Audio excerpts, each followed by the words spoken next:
So, part two, if you're still here, if you still care. If not, I talk to myself a lot anyway, so it won't be a problem. But guys, mention my own personal background in the sport, and Dale said one of the things he'd like to know is my own personal favourites. Now, that I find is always something that is difficult because it's personal favourites. I've met so many people, watched so many people, commentated on so many people that it's very difficult for me to do this because I don't want to upset people. But let's have a go. So, kickboxing terms, many greats over the years here, and I'm going to pick favourites. As I said, I don't want to upset anyone because I've known and made great friends with many. But in kickboxing terms, my all-time favourite and my father's all-time favourite is John Orchard. Beautiful technician, great boxer, and he was also a stopper. He could put you away. And I was there for the incredible bout, Franz Zucala, one of the biggest fights within kickboxing history, and a real bragging rights fight for the best in England. And John was going into the Dragon's Den. He was going to the home area for Franz Zucala and was a real underdog in that fight. And I was talking to Paul Hennessy, and I said to Paul, I think John's going to win. He said, oh, Mark, no, it's Franz all the way. Now, Franz Zucala would have made my list. He's a great champion. But that was one of the best performances put in by a British kickboxer, by John Orchard, that night. And he won that bout, and for me cemented his legacy on that night against Franz Zucala. And I was privileged to see most of John's fights, either emceeing him, commentating on him, doing both. And real privilege for me, and my father, as I said, his favourite fighter. Now for me, I love technicians. I love the hands and feet together. You had boxers that threw a few kicks, you had kickers that threw a few punches, and then you had what I wanted to see, the guys that could just flow in combination. None better than the leader of the Lawsons, John Lawson. What a phenomenal talent. Not a concussive puncher, but he could still stop you with the flow of those techniques. And he rarely got hit. He was like Prince Nassim in that respect, could hit you and hit you and hit you, but rarely got hit back. So John Lawson is right on that list. My own Chris Long, as I said, I'm biased, I thought was an incredible fighter. But I remember also a great promoter, Steve Gosden, set up another Battle of Britain, which was our boy Chris Long, who had, as I said, who had unified so many titles, against Marty Cox's boy, Marty Cox Jr., one of the nicest young men you would ever meet in kickboxing. And it really was a big battle, and we genuinely felt Chris could win it. We genuinely felt Chris could stop Marty Cox Jr. First round, he was all over him. Second round, the body snatcher struck, and I knew Marty was hurt. He went back to his corner, hurt to the rib cage from the bangs that Chris could give. We said to Chris, you stay there, you hassle him, don't let him flow, beat him up, bully him. Fighter, boxer, boxer, fighter. We were going to fight a boxer. And I was convinced. I said to Simon, if he keeps this up, he'll stop Marty in 4. Brilliant plan. No fault to it whatsoever. Marty was hurt. And for the next 10 rounds, Chris never laid another glove on him. Obvious points victory for Marty. And I loved the fact, if it wasn't against our lad, the way he adapted after being hurt. Chris, always got a soft spot for him. He's my lad. But Marty, after being hurt in that second, showed what a true champion can do by switching like that. Probably winning 8 of the next 10, drawing 2. Chris was so upset after that bout. He had the tools. But we always say, right, you don't make out it's a bad day. Credit your opponent with his ability to switch and change and adapt. Anybody can do it on paper, but there's an opponent in front of you. And I'll never forget the way Marty Cox Jr. took that fight, and for me cemented his reputation as one of my favourites of all time. Now, I'm not going to do this very often, but I'm going to say one of the lads in that league at the moment, a young man that's taken my breath away, is Blaine Dillon Wilson. Got all that technique like John Lawson, all that ability, and yet he's still so young. Scares the hell out of me, that young man's ability, one to watch. Thai boxing, always grateful to Ali Jacko for setting up Now's the Time Night of Combat, and Master Sken, who I'm glad to give credit to here today, finally, for setting up such great shows, treating me like royalty when I arrived there to do the commentary work and the MC, with the man himself, Sandy Holt. Great days with Sandy doing the commentary, and great times as well. And not many people know this. As much as my dad loves everything else, Thai boxing and Master Sken Show were his favourites. And I'll get to his favourite fighter just a bit later. But I'm going to go with three again. And for me, Andy Howson was a lionheart. Andy was never in a bad fight. That's why he drew such a big crowd. Live or die on the shield. We called our club Spartans. Andy was a Spartan. He'd take you out or get taken out. There was no middle ground with Andy. He took you out more than he got taken out. But he drew a big fan club because he never took a backward step. People loved him for it. I loved commentating on him for it. Never in a bad fight. By contrast, Damien Traynor, what a technician. What a clever fighter. People forget how many people he could stop as well with the range of his technique, the quality, the speed, the timing. And Damien, for me, was like watching John Lawson in the kickboxing world. Such an intelligent fighter. Always a pleasure to watch him. And then on to my dad's favourite, and I've got to be honest here, as I said, I don't like doing this because there's so many people, but Liam Harrison, fantastic boxer when he was Thai boxing early, knocking people out. And then he transitioned. And I remember after one show pulling him aside and saying, Liam, you're not doing your boxing anymore. You're not boxing anywhere near as much. And he said to me, Malcolm, I want to become the complete package as a Thai boxer. Boxing's not enough.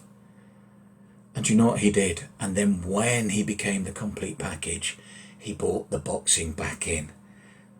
Almost unstoppable. This man's career across the world, international fights and at domestic level, he's still going now because he was so young when he started. But for me, in any other industry, bona fide superstar, genuine legend. And if it was boxing, he'd be worth millions. My dad's favourite fighter, hand on heart, one of mine. What a representative for this country. Now, when I was first with combat, which will be for another episode, I covered a lot of the semi-contact and points fighting. People go in the full contact world used to mock it. I realised that skills, now everybody's realising it, but back in the day I realised that skills were transferable. These were skilled fighters. And just because they didn't do full contact didn't mean that they couldn't do full contact. That's a difference. They could. Their skill set and their rule set just mean they didn't. But I could see those transferable skills. Some incredible fighters, and two of the three I'm going to mention prove that by going on to have incredible careers in full contact as well, which proves the point. My favourite of all time, though, is the man himself, Mr. Sean Vieira. I mean, what a cool dude. 1 point down, 2 points down, 10 seconds left, 8 seconds left. You put your money on him. The man was ice cold. His timing, his precision, and his speed, remarkable. And he always pulled it out. It was a joy to watch. Loved watching him. What an incredible ambassador. What a great coach. One of my all-time favourites. Alongside that, as I mentioned, MVP, Michael Venom Page. From early days when he was, in my terminology, a nipper. You knew there was something special about him. A showman. Timing, unorthodox, played to the crowd. Marmite, love him or hate him, he knew what he was doing from an early age. And again, those skills have transitioned time and time again to full contact. The same with Raymond Daniels.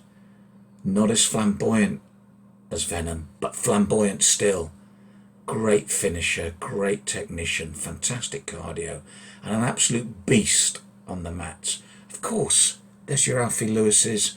I can't, there's just so many, but I'm on about my personal favourites. People that I saw week in, week out that I really enjoyed and enjoyed watching. Now on the ladies' side, I'm going to mix it up. Our very own Domi Oatley, being biased here, but as a full contact kickboxing champion, she only lost her debut, vowed never to again, went through her career undefeated, was a beast, and an incredible career right up to title level. In Taekwondo, I had the pleasure of working with, on a show called Fight School, Rebecca Riggs. And in Taekwondo, did absolutely everything and anything asked of her. And the quality of a true champion, it's time after time after time. And Becky did that. Now, across all disciplines, my all-time favourite fighter, and she had a great sense of humour because I always called her Frodo, which is unfair. I know she's short. I think she's about 3'7", but it's still not right, especially not nowadays. Sorry, snowflakes. But I called her the Hobbit, and it's Sharon Gill. Now, Sharon, for me, had absolutely everything. And at the peak of her career, which wasn't just a year or 2 years, was like 6 or 7 years, was almost untouchable. I've never seen someone with her timing, her movement, her ability, alongside Sean Vieira, her coach, which says it all. Sharon Gill, for me, had everything. And when we look back, when we're all even older than me, I think in terms of mat fighting, you're not going to get another Sharon Gill. Absolutely wonderful. And at the time as well, you had great showmen. That when you looked at competition, you had great showmen, but you also had a bulldog that I loved. Again, I love heart and I love spirit, and no one had that more than Chris Collymore. I used to take the mickey out of Chris again for being short, but he knew deep down what I really felt for him. And that man never knew when he was beaten. Didn't matter if he replaced his hip, didn't matter if he was injured. He'd enter everything and he'd put on an incredible showing in everything. So although I was going to stick with 3, I've got to mention the lion-hearted Chris Collymore. And in those days as well, forms were huge. They were part of the circuit, and I'm only going to mention 2 because, again, I think they were legendary. Brian Beck's son, Ashley Beck. What a performer. Stunt performer now in the movies. Incredible. And for me, the all-time great, Chloe Bruce, who's now making a huge career in huge Marvel movies because her ability is phenomenal. Those 2, I would stop reporting to watch when they came on the forms. They were that good. Now, in professional terms, if I look at my favourites of all time, let's look at some of them boxers. First love was boxing, still love boxing. And now, I'm not necessarily saying these were the absolute best, but they were my absolute favourites. And I've got to say, the absolute best and favourite, you can combine the 2, Muhammad Ali. I don't need to say any more, do I, guys? Hey? Nigel Benn, again, I love heart. Knockout artist, only one way to fight. He's going to take you out, or you're going to take him out. But one way or the other is going to be exciting. Never, ever was that shown more than in that brilliant but tragic fight with Gerald McClellan. McClellan had him out on his feet. Nigel Benn was out of there until he wasn't. And then that heart dug in. I watch it now. When you watch that back, knowing what happened to McClellan, it's hard to stomach, but that doesn't take away from the performance.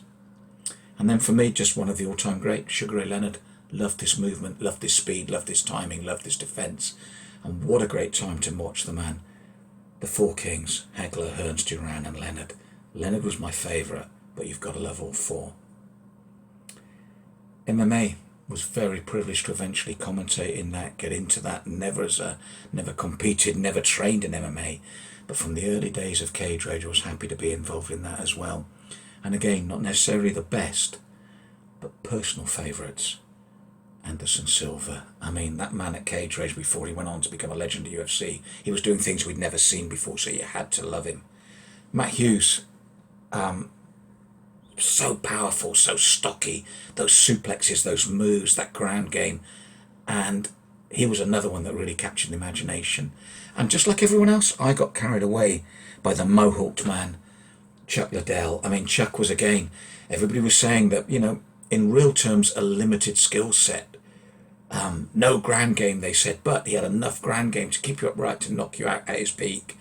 And everybody loved Chuck, his character, his celebrations. So again, I have to say, personal favourite. Now, can't leave the MMA without 2 British fighters that for me are legendary within that world. The man himself, the machine, Ian Freeman. His fight with Frank Mir.